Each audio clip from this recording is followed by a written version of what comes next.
Dari kecil saya bercita-cita untuk di bidang militer, yaitu polisi dan tentara. Tapi ketika saya tahu bahwa saya memiliki keterbatasan fisik atau kebutuhan khusus, yaitu tunanetra, di sini saya bukan mematikan harapan, jadi beralih haluan. Ketika satu hal tidak dapat kita lakukan, maka kita melakukan hal lain.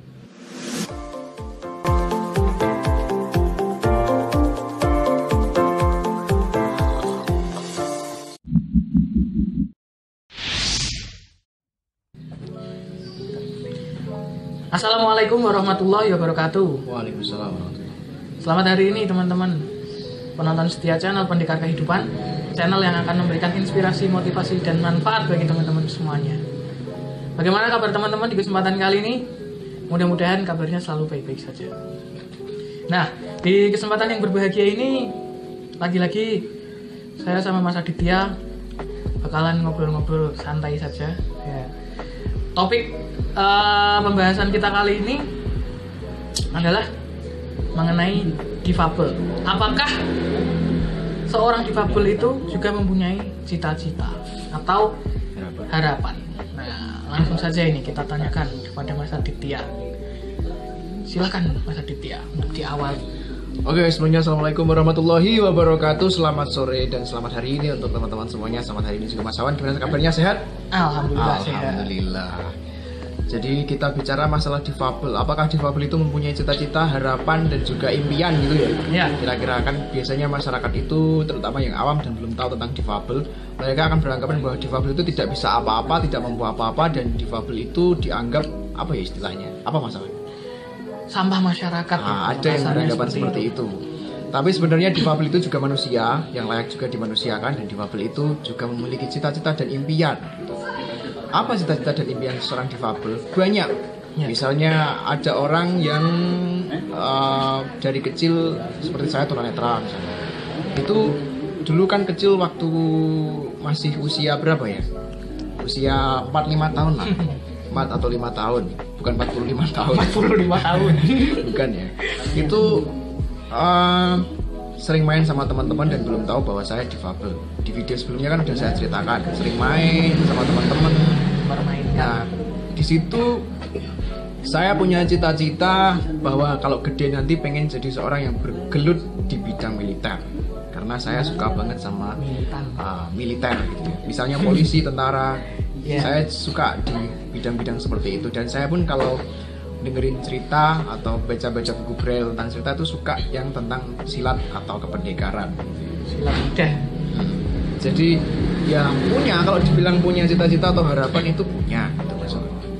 Gitu. Kalau Mas Awan sendiri ada nggak cita-cita dari kecil? Ada dong. Apa itu? Saya kalau dari kecil itu karena saya dari umur 2 tahun sudah mendengarkan musik-musik orang-orang dewasa yang mungkin terkenal pada masa itu. Saya itu pernah ya satu kali itu kepengen saya di atas panggung, lalu semua orang mengikuti apa yang saya perintahkan dan kita bernyanyi bersama-sama. Oh, kirain mau jadi hipnoterapi atau hipnotis? Enggak, saya pengen jadi penyanyi. Oke, jadi penyanyi. Iya. Ya itulah ya. Jadi bukan hanya orang-orang yang non difabel. Saya berbicara di sini bukan konteks normal atau tidak normal, sempurna atau tidak sempurna, karena ketika difabel itu didefinisikan sebagai orang yang tidak sempurna, maka saya berani mengatakan bahwa semua orang yang ada di dunia ini adalah difabel. Karena apa? Siapa yang berani mengaku bahwa dia adalah manusia yang sempurna? Seperti itu. Ya. Lalu bagaimana caranya Mas Awan untuk saya pengen tahu bagaimana Mas Awan untuk mewujudkan cita-cita itu, sudah ada usaha apa belum? Ya, usaha alhamdulillah sudah. Tapi ya itu namanya usaha itu kan pasti ada liku-likunya, nggak selalu mulus ya.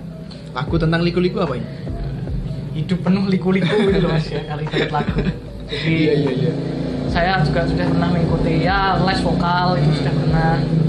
Bahkan nanti rencana ke depan saya setelah lulus kuliah ini, kalau Mas Aditya dulu pernah bilang sama saya pengen lanjut S2. Kalau saya enggak pengen lanjut S2, saya pengen langsung atau apa ya, kalau bisa ya kursus vokal, mendalami vokal lebih dalam lagi. Iya. Mau nggak tahu alasannya kenapa saya pengen ambil S2? Iya, kenapa itu? Ya seperti yang saya ceritakan di awal tadi, bahwa sebenarnya dari kecil saya bercita-cita untuk di bidang militer, yaitu polisi dan tentara. Tapi ketika saya tahu bahwa saya memiliki keterbatasan fisik atau kebutuhan khusus yaitu tunanetra, di sini saya bukan mematikan harapannya, jadi beralih haluan. Ketika satu hal tidak dapat kita lakukan, maka kita melakukan hal lain. Nah, saya menyadari, jadi setiap orang itu yang perlu dimiliki, kalau kata dosen saya, Pak Rian, itu yang perlu kita miliki sebagai manusia. Kalau beliau berbicara tentang konteks mahasiswa, tapi setelah saya telah, ini perlu banget dimiliki oleh setiap manusia. Yang pertama adalah building, kemudian soft skill, dan kemudian hard skill. Apa itu building? Building itu membangun karakter kita sebagai manusia. Build ya, building. Kita mengenali siapa diri kita, apa potensi kita, apa kekurangan kita, apa kelebihan kita. Di situ kita akan tahu, gitu ya. Kemudian setelah building, kita soft skill, harus membutuhkan soft skill. Apa itu soft skill? Mas Awan lebih tahu tentang itu karena bergerak di bidang manajemen atau perencanaan. Jadi setelah building, setelah kita ngerti apa dan siapa diri kita, bagaimana kekurangan dan kelebihan kita di sini akan berbicara soal soft skill, ide. Jadi ide yang mahal itu akan menghasilkan sesuatu yang luar biasa.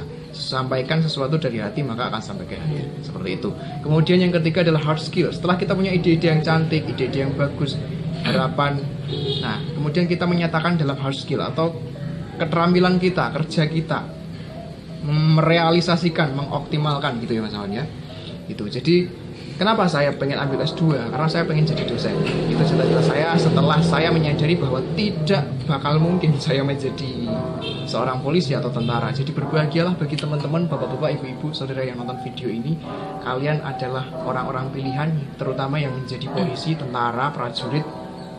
Kalian adalah orang-orang yang the best. Saya bangga dan saya dari kecil suka banget dengerin kalau pas apa ya, 17-an itu loh Mas, di TV itu kan sering ditayangkan upacara proklamasi dari istana ya.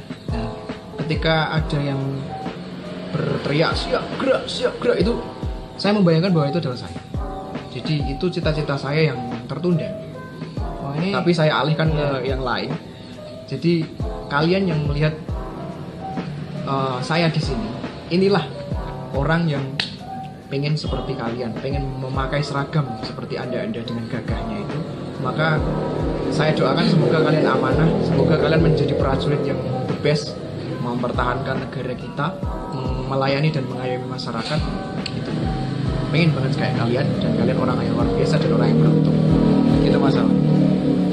Iya, memang Mas Adit ini kalau ngambil S2 memang pas, soalnya omongannya bikin pusing. Jadi memang saya ini berusaha kuliah, pusing lagi. Kayak apa lagi? Ada building, ada soft skill, ada apa tadi yang ketiga? Wah, apa lagi itu ya? Itu kan tadi udah jelasin. Karena saya anak hiburan, jadi seksi-seksi hiburan, jadi wah belum lalu mendalami hal itu sih. Pusing. Tapi nggak apa-apa, banyak yang paham kok, insya Allah. Ya siap. Pokoknya ya doa terbaik aja, mudah-mudahan cita-citanya jadi dosen bisa terkabul ya. Manggilnya Pak ini nanti hewan. Soalnya kan di Salatiga itu kan yang kenal tentang difabel, keseharian difabel, kemudian apakah difabel itu punya cita-cita atau enggak, difabel itu bisa punya kemampuan atau enggak, itu kan masih jarang sekali. Kan masih banyak orang yang malu ketika memiliki keluarga difabel, disembunyikan di dalam rumah, kemudian tidak disosialisasikan di masyarakat, dan mereka juga yang difabel sendiri juga kurang mengeksplor kemampuannya di masyarakat. Jadi gimana masyarakat mau tahu kalau difabel itu punya kemampuan kalau tidak dieksplor keluar? Pokoknya nanti harus, ini kayaknya kalau Mas Adit ini harus memang ngambil S2 ya. Amin, insya Allah, doanya saja ya Mas Awan. Ini kayaknya memang harus. Amin.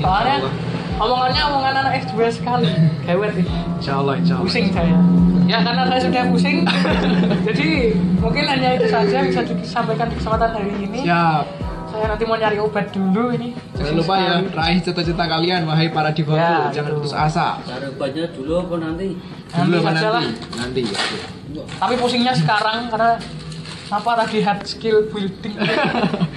Nggak tahu. Pokoknya pesan buat teman-teman, kalau punya cita-cita diusahakan dengan semaksimal mungkin, dan jangan lupa berdoa pada Tuhan yang Maha Kuasa. Amin, insya Allah.